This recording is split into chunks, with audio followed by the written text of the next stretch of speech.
everyone, it's Froggy, and I'm back again with another episode of Nicole. So now that I've finished doing Kurt's route, I've decided to take on Ted.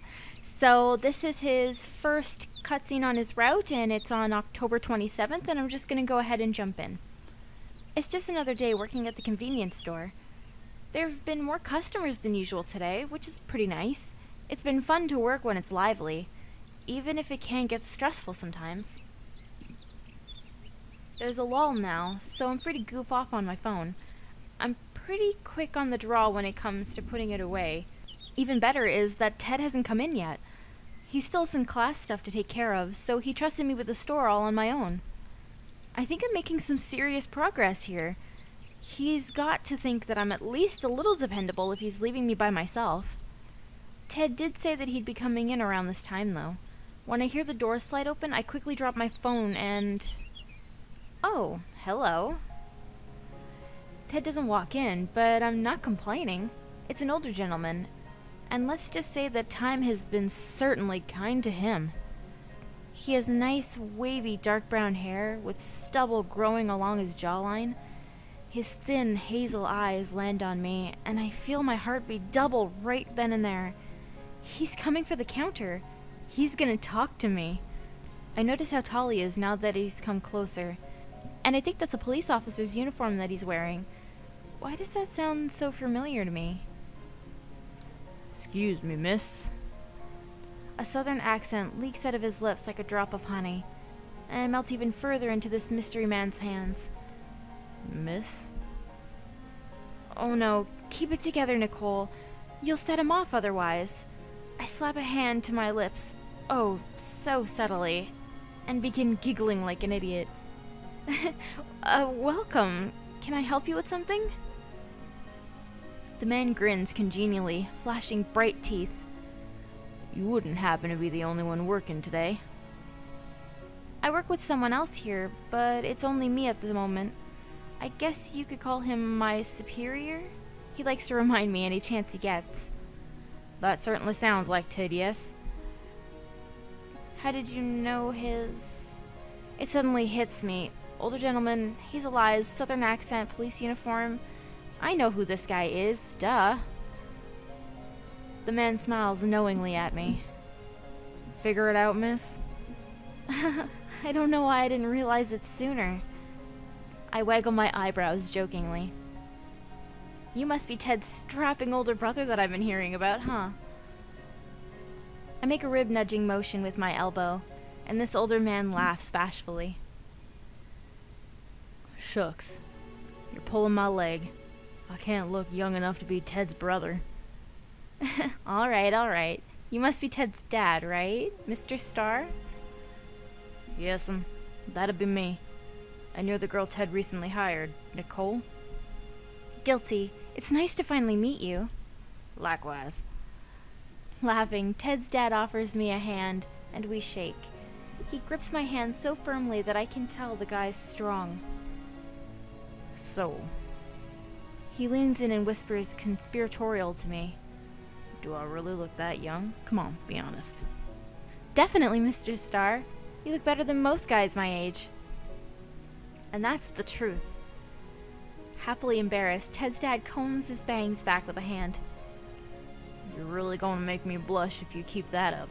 Also, please, I insist you call me Ron. None of that Mr. Starr business. That's my father. Okay. I was only trying to be polite. I thought you might appreciate that since... Ted. I leave it at that, figuring Ron would understand what I was getting at. He nods sympathetically. Ted can be a real stickler. Then that's coming from his own father. He seems to like you, though. And I can see why. He's mentioned you're a real nice gal. Ted talks about me? Oh, you wouldn't believe how often you manage to come up. Anytime I bring up work, it's Nicole did this or Nicole did that. I bet those are complaints. Only about 3/4 of them are. Knew it. Hey, but the quarter left are real nice compliments. For example, he told me about how you came up with a new display for the snack cakes. More popular ones on top and the yuckier ones towards the bottom. I recite this proudly, making Ron laugh in amusement. Yeah, so see? Ted really likes you. Pops? Both Ron and I looked to the doors to see Ted standing there, holding his backpack by a strap. His face is completely red and his mouth is open so wide it's like he's trying to do an impression of a Venus flytrap. I wave politely. Hiya, Ted. Welcome back. Howdy, son. Oh, don't give me that. Ted stomps angrily towards us. He squares his shoulders and taps his foot against the floor like he's about to lecture small children. Y'all were talking about me. It was nothing bad. Ron was just explaining how much you talk about me. I do not talk about you. That much. Ron and I exchange a look. He must be as used to this as I am. Why are you here, Pa? I thought you had an afternoon shift today. Technically still on it, But I wanted to talk to you about something. Though I probably should have called you first to see where you were. Yeah, you should have. Even to his own dad, Ted is all business, huh? His tone is at least a bit nicer than it usually is with me. Unfair. But what is it? You couldn't wait until we were both home?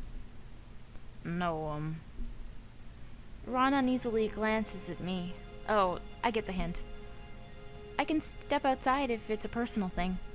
No, don't go, Nicole. It actually concerns you as well. It does? Since it's about the convenience store, what with you working here and all, I reckon you should stay and listen. Pops, what are you talking about? What's happened with the store? Ron rubs his tongue against the inside of his cheek as he tries to think of a way to word whatever it is. The store ain't doing so well, Ted. You know we haven't exactly been booming with customers.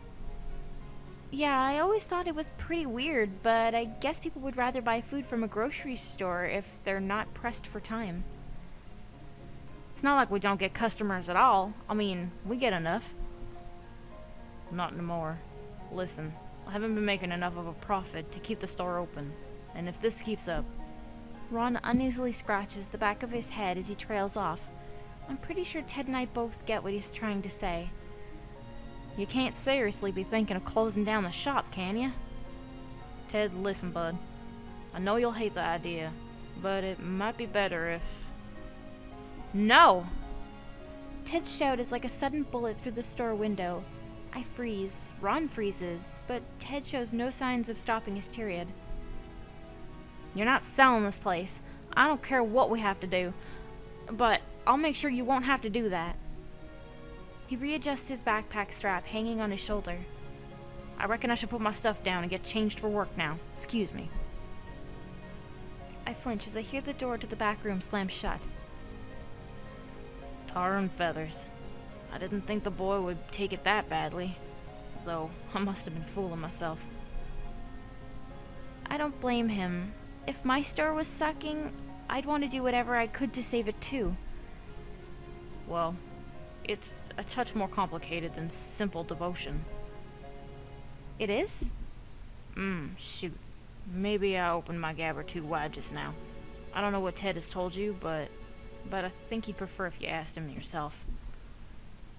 But I'm betting dollars to donuts that he hasn't spoken much about his mother. You mean your wife? Former wife. She passed away a few years ago, but I'm speaking too much. You best ask Ted for the details before offering me your sympathies. Ron gives me an easygoing smile as he urges me to the back room with sweeps of his hands. Okay, I get the hint. It's nice to see that Ron's at peace with his wife's death, but it's still kinda hard to believe. What would that have to do with this store, anyway? When I reach the back room, it's predictably locked. I swallow, gathering my nerves, and knock twice. Changing. Well, hurry up. I want to talk to you.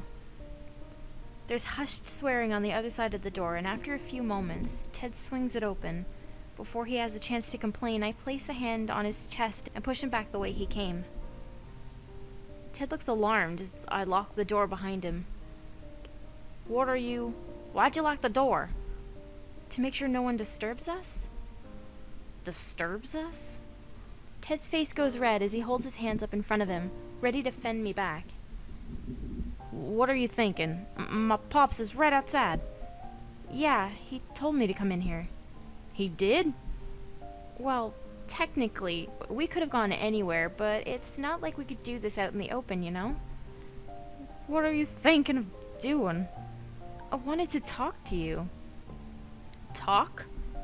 Ted's eyes grow wide and he freezes like he's just realized something. Talk. Yes, talk. That's what I thought. I squint my eyes at Ted as he looks away to regain his composure. I probably don't want to know what he thought I was suggesting. Yeah, it would be kind of weird if you just suddenly...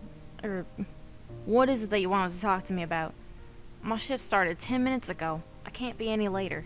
Jeez, you really don't give anyone a break, but, I doubt coming out and asking about his mom would be the best idea right now. I gotta be smart about this.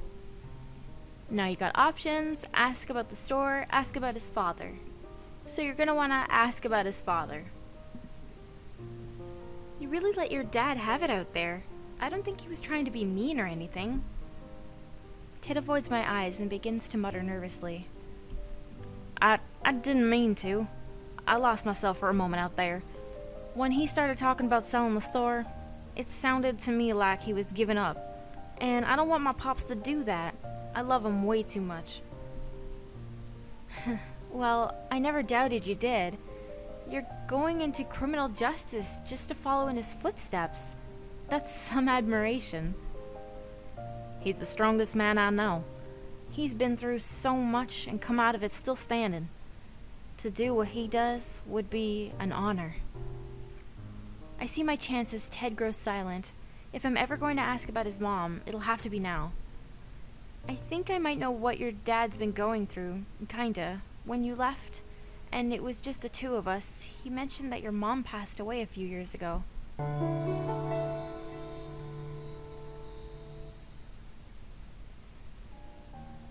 Ted chuckles ruefully. I should have known he would. He always talks about it to people he likes. I'll try to give you the abridged version. I sit on one of the folding chairs lying around and eagerly gesture for Ted to start. I'm listening. It ain't long. Don't worry. It starts with my first year of high school. My mama was still alive back then, and she and my pa were pretty happy as far as I could tell. We were still in Alabama, in a small town. Pops was on the force, but Mama, she owned a small sundry store. Nothing fancy, but she loved the place. She did. I remember her saying that store gave her life a little light. She put her all into running it. The nostalgic look on Ted's face fades away as he sighs heavily. But it turns out that Mama had some kind of cancer in her cervix. She never realized until the bleeding started. I can't remember the specifics, but the tumors were bad ones. Even when they removed her cervix, the doctors still weren't sure if it was enough. Oh God. Well, this story touches really close to home for me. Obviously it wasn't. Oh my gosh, Ted. I'm so sorry. Well, I apologize. It's not like you're the one who gave her cancer, Nicole.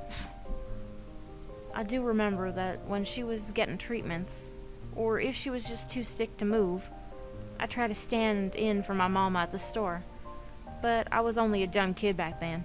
I didn't know what the heck I was doing. Pops was better at it. When he was off his shifts, he'd step in and try to keep the store running. But it was hard for him. I could tell. He always looked so tired.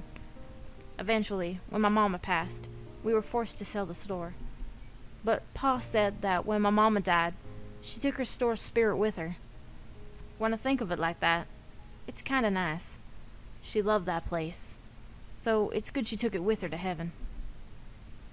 Better that than stuck with us chumps. Hey, don't say that. But is the reason you moved here to Florida because of your mom's passing?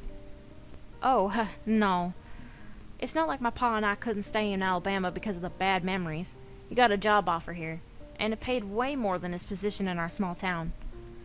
Single father, with a son about to head to college. I know what I would have done, given the circumstances. I'm sure my pa misses Alabama sometimes. I know I do. But it was for the best that we came out here. Mm-hmm. Sounds like it. I know Ted would probably disapprove, but I feel so bad for him. Having a parent die from cancer is something that I can't even imagine. Ted and his dad seem okay now, but back then, I wonder how they held up. I never told you it was my idea to buy this place, huh? No, you didn't. I always thought it was your dad's. Nope, all me. My pa didn't think it'd be such a good idea, but I talked him into it somehow.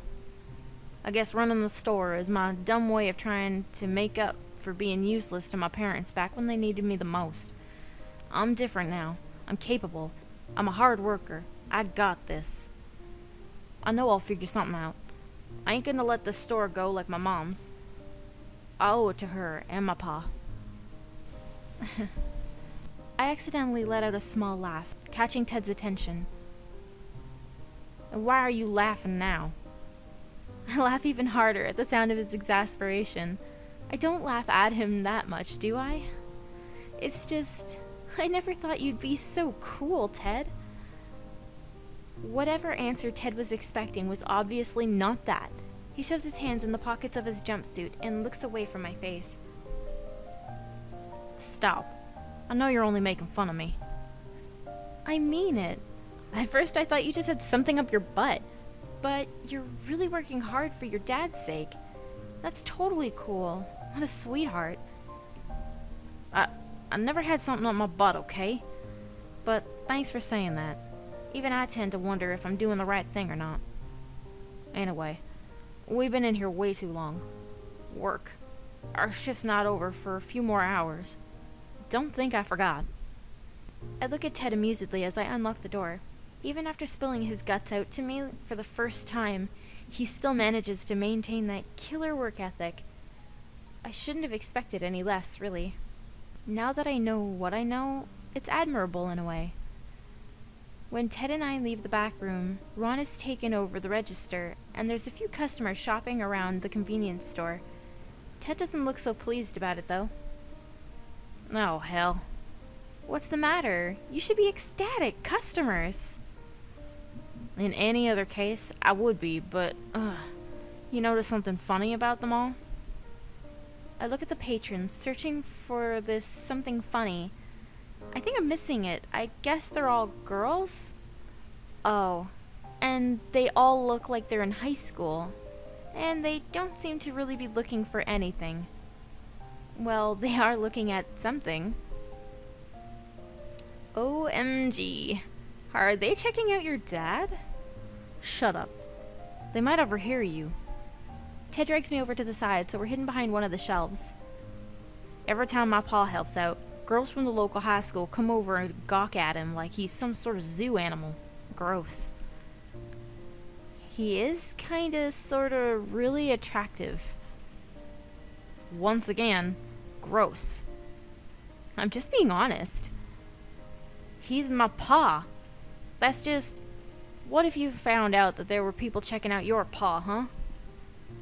All the more power to him. He could use a date.